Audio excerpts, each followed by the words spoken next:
पीछे वाला हम लोग चैप्टर में देखे थे द्विघात समीकरण के बारे में। मात्र छोटा सा सिर्फ और सिर्फ इंट्रोडक्शन वीडियो में समझ में आ जाता है कि द्विघात समीकरण कैसा क्लास होने वाला है, कितना नंबर को हम लोग हासिल कर सकते हैं।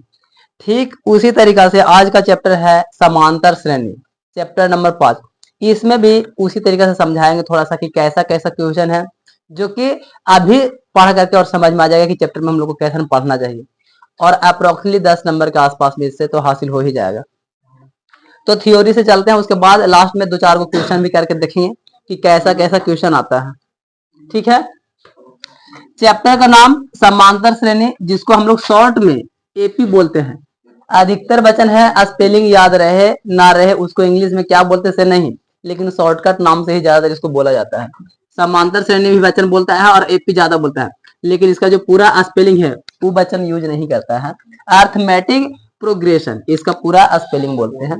अर्थमेटिक तो एस हो गया अर्थमेटिक और पी से प्रोग्रेशन, तो अर्थमेटिक प्रोग्रेशन।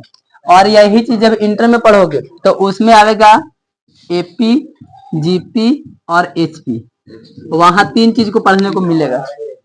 तो जो 10वां पढ़ लिया है एपी अच्छा से, तो उसको आराम से 2 चीज वहां पढ़ना पड़ेगा, और जो 10वें में नहीं एपी बढ़िया से पढ़ेगा तो उसको फिर वहां 3 चीज पढ़ना पड़ेगा।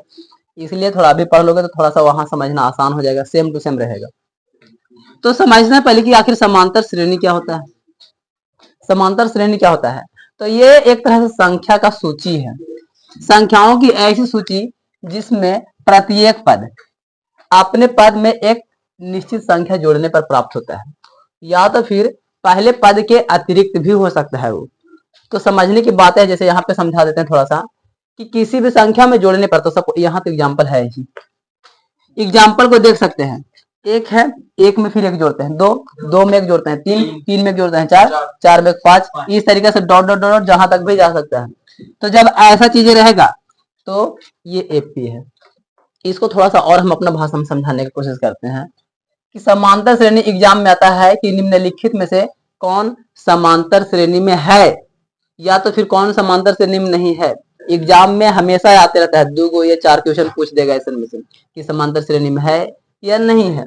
तो समांतर श्रेणी में है कैसे पहचानेंगे, तो ये डिफिनेशन के हिसाब से समझ लिए हैं, तो डिफिनेशन नहीं याद रहेगा तो चलेगा, लेकिन ये एग्जाम्पल चारों जरूर याद रखना है कि कंडीशन क्या है। सभी में देखो इसमें एक एक जुट रहा है, इसमें जुट रहा है।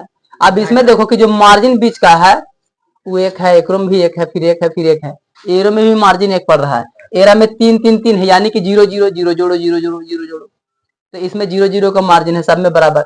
अब 100 है तो 70 है, तो 100 और 70 के बीच में 30, और 40 और 70 के 30, 10 और 40 के बीच में 30, यानी कि 30 को जोड़ना है या घटाना है, जो भी रहे, बस मार्जिन हमको वैसा ही पकड़ा रहा है जोड़ने का। अब जैसे 70 में 30 जोड़ेंगे तो 100 हो जाएगा, 40 में 30 जोड़ेंगे तो 70। जोड़ रहे हैं, किसी में भी हम जोड़ रहे हैं लेकिन बराबर मात्रा में, आगे पीछे नहीं, जिसमें प्रत्येक पद में अपने पद में एक निश्चित संख्या जोड़ने पर। याद रखना है कि निश्चित संख्या, और कभी कभी थ्योरी वाला भी आ जाएगा कि निम्नलिखित में हम लोग एपी किसको कहेंगे, तो जिसमें निश्चित संख्या जोड़ा जाए वही एपी कहलाता है। निश्चित संख्या जोड़ने पर एपी बनता है। तो सभी में देखो एक निश्चित संख्या ही है, ई नहीं है किसी में 2 जुटल है, किसी में 5 जुटल है, एरा में तो सभी में तो एक ही है। जब यहाँ शुरू, इसमें भी एक का ही मार्जिन है, इसमें 0 है, इसमें 30 है, बस सीधा सब बात है। तो यहाँ से तुम्हारा आराम से 2 नंबर हाथ में आ गया है कि 2 नंबर मतलब कि निम्न में से कौन एपी में है कौन नहीं है। तो जोड़ना, या कभी कभी होता है कि घटाने का भी सिचुएशन आ सकता है कि जोड़ने से नहीं पता चल रहा है तो घटा के देखते हैं, खैर उसको आगे समझेंगे, लेकिन जोड़ना कंडीशन हमेशा रहता है। इसमें इधर से जोड़ करके देख रहे हैं, लेकिन इसमें इधर से जोड़ करके देख रहे हैं, बात दोनों में जोड़ने का ही आ रहा है। ठीक है, बस दोनों आगे पीछे हो सकता है। उसके आगे देखते हैं, सूची की प्रत्येक संख्या पद कहलाता है। जैसे ही देखो ये है, ये है, सब अकेला अकेला है, और इन सभी को हम लोग बोलते हैं पद। पहला पद, दूसरा पद, तीसरा पद, चौथा पद, इस तरीके से जाते रहेगा, 5वां, 6वां, 7वां, 8वां, 10वां, एन पद, कितना हो संख्या हो सकता है उसमें। तो पहला, दूसरा, तीसरा, चौथा।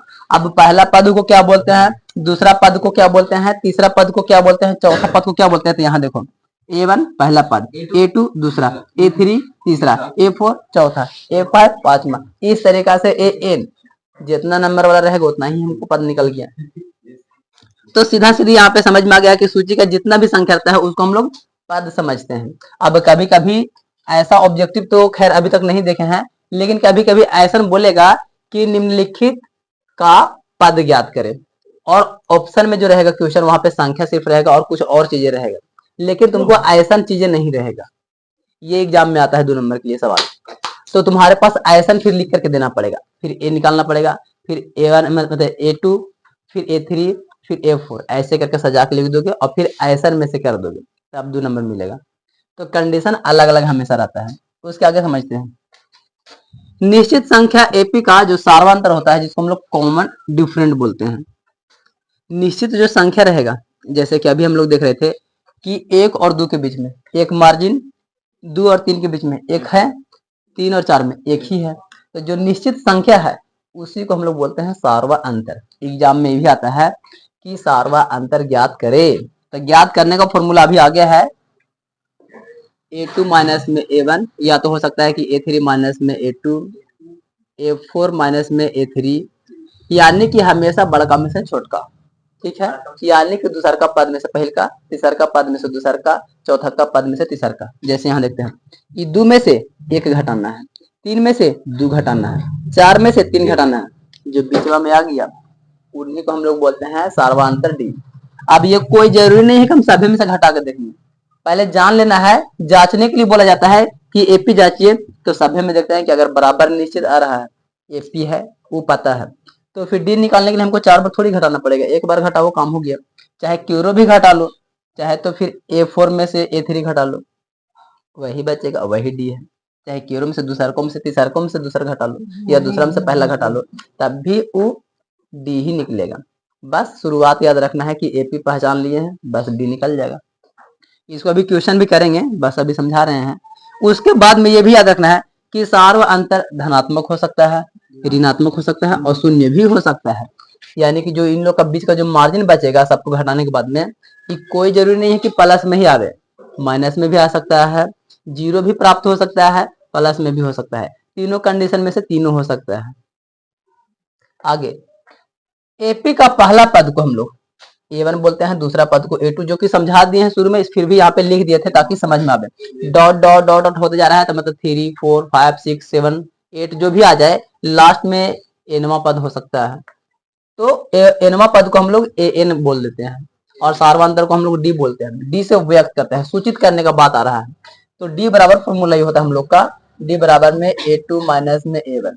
निकालने का तरीका यही रहता है, सार्वा अंतर ज्ञात कीजिए, तो डी वाला ही फॉर्मूला लगाते हैं, डी बराबर डायरेक्टली एकदम मतलब आराम से आ जाता है डी बराबर, यानी कि कॉमन डिफरेंस था ना, तो डी का मतलब हो गया है डिफरेंस, और ये सार्वा अंतर था तो कॉमन डिफरेंस बात, इसलिए यहाँ पे इसका अक्षर से ही हम लोग को डी सूचित करते हैं, सार्वा अंतर को। इसके आगे यहाँ तक तो समझ में आ गया है कि सूचित किसको किसको करते हैं। कभी ऐसे भी रह सकता है कि पहला पद को हम लोग किस चीज से सूचित करते हैं, A1 से, दूसरा पद को A2 से, तीसरा पद को A3 से, कुछ इस तरीके से। फिर उसके आगे देखते हैं कि सार्वांतर निकालना है डी का मान, तो कैसे निकलेगा, डी बराबर A2 माइनस में A1, A3 माइनस में A2, डॉट डॉट कैसे भी निकाल लो, बस वही वाला है कि बड़कम से उसका बगल वाला, चौथा में से तीसरा, तीसरा में से दूसरा, दूसरा में से पहला, इस तरीके से आगे जितना भी रहे सभी को काम वैसा ही करना है। तो यहाँ है AN में माइनस में AN माइनस में 1, बस यही कंडीशन रहेगा। उसके बाद जो सबसे इंपॉर्टेंट सवाल है वो भी एग्जाम में हमेशा आते रहता है, कहेगा कि एपी का व्यापक रूप लिख के बताइए। तो इसको हम लोग बोलते हैं व्यापक रूप। एपी का व्यापक रूप ए प्लस में डी, ए प्लस में 2D, ए प्लस में 3D, इन सभी को हम लोग समांतर श्रेणी के व्यापक रूप बोलते हैं, जहां पर ए का मान हम लोग का है पहला पद और डी का मान है सार्व अंतर। तो ये वाला भी एग्जाम में पूछता है, जैसा ही क्वेश्चन आएंगे तो ये सब बातें को समझाया जाएगा। ठीक है, इस बार भी थोड़ा सा क्वेश्चन भी करके देखेंगे, आगे देखते हैं। उसके बाद में है परिमित एपी और अपरिमित एपी, ये दोनों भी समझने का जरूरत है, क्योंकि ऑब्जेक्टिव में ये भी आ सकता है कि निम्नलिखित में से कौन परिमित एपी है और कौन अपरिमित एपी, और दोनों देख करके एकदम सेम टू सेम लगेगा, इतनी सा मतलब कि थोड़ा सा ही मिस्टेक रहेगा और देखने में सब कुछ सेम टू सेम। अभी यहीं पर देख लो ध्यान से, इसको देखो बढ़िया से, एपी टैप ई भी देखो, एपी टाइप। चलो इसको और एग्जांपल समझाते हैं। 48, 47, 147, 48, 149, यही वाला एग्जांपल लिखे हैं और यही वाला। आप दोनों में देखकर खुद ही बताओ कि कौन परिमित है और कौन अपरिमित। कैसे समझ गए? बस, तो बस यही डिफिनेशन इसका है। पदों की संख्या परिमित है ऐसा एपी को हम लोग बोलते हैं कि परिमित, यानी कि उसका लास्ट वाला संख्या हमको रहेगा एकदम परफेक्ट रूप से कि बीचवा में से कहां से शुरू हुआ, लास्ट कहां पर किया है, ये पूरा बात रहेगा। लेकिन अपरिमित में ऐसा नहीं होगा, ऐसा संख्या जिसका अंतिम पद नहीं होगा, शुरू कर लिया लेकिन खत्म कहां होगा ये नहीं पता है, तो वो अपरिमित हो गया, उसे अपरिमित एपी कहते हैं। ये भी एग्जाम में याद रखना है कि अपरिमित और परिमित एपी कौन है निम्नलिखित में। ध्यान देखोगे सभ्य लगेगा, ई भी लगेगा कि एपी में है, वो भी लगेगा सभ्य में, लेकिन लास्ट वाला देखना क्योरम लास्ट में रहेगा, क्योरम लास्ट में नहीं रहेगा। नहीं है तो नहीं है, कोई नहीं होता तो कोई नहीं होता तो कोई नहीं होता। तो वही है कि अपरिमित में मतलब कि पद लास्ट वाला नहीं है, और सॉरी अपरिमित में लास्ट में नहीं है और परिमित में लास्ट में है। बस यही कंडीशन को याद रखना। अब इसमें चलते हैं इसी सवाल को हम निकालने के लिए। अगर सवाल को बोल दिया जाए कि निम्नलिखित एपी का सार्वअंतर, कभी कभी हिंदी में लिख देगा और बगल में भी लिख देगा सार्वअंतर यानी कि डी ज्ञात करे, ऐसे सवाल लिखेगा तब क्या करेंगे। और ये ऑब्जेक्टिव में भी आएगा, 2 नंबर के लिए भी आ जाता है।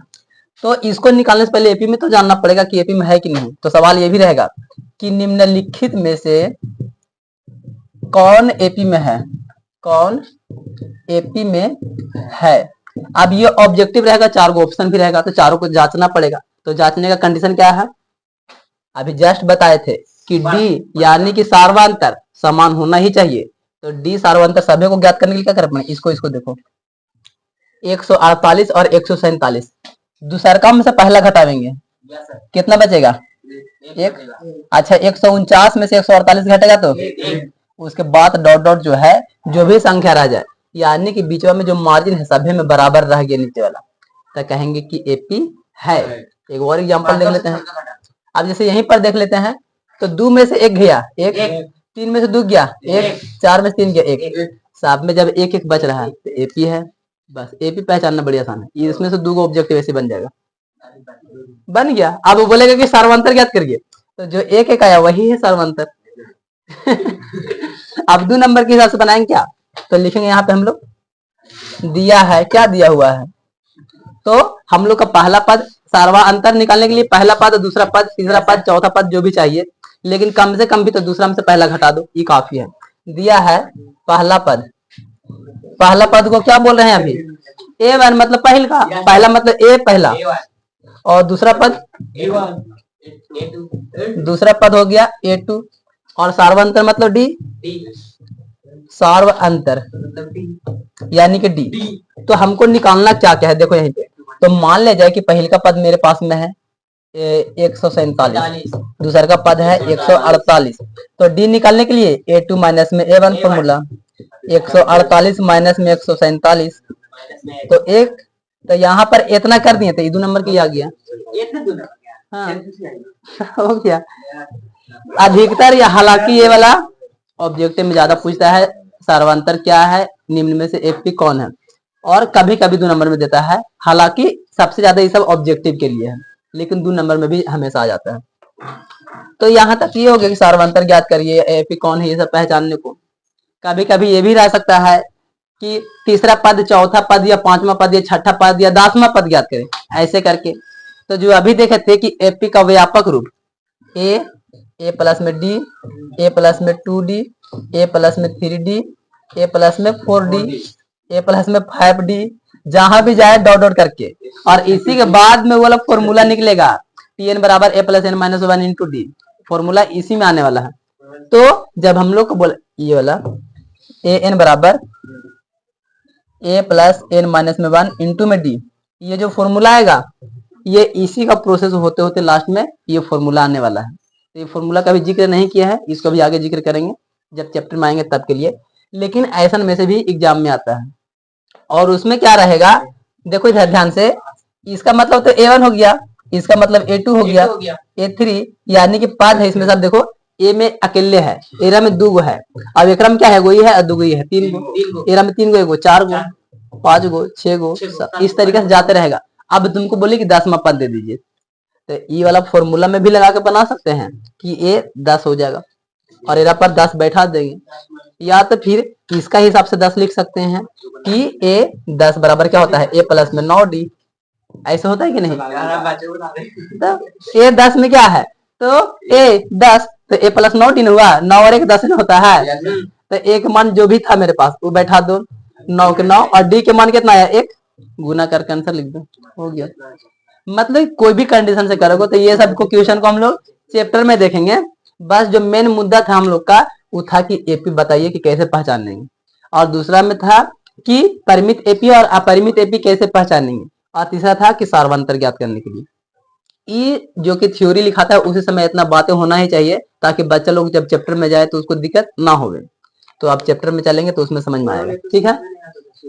इतना थ्योरी काफी है इसके लिए, फिर आगे चैप्टर में समझेंगे।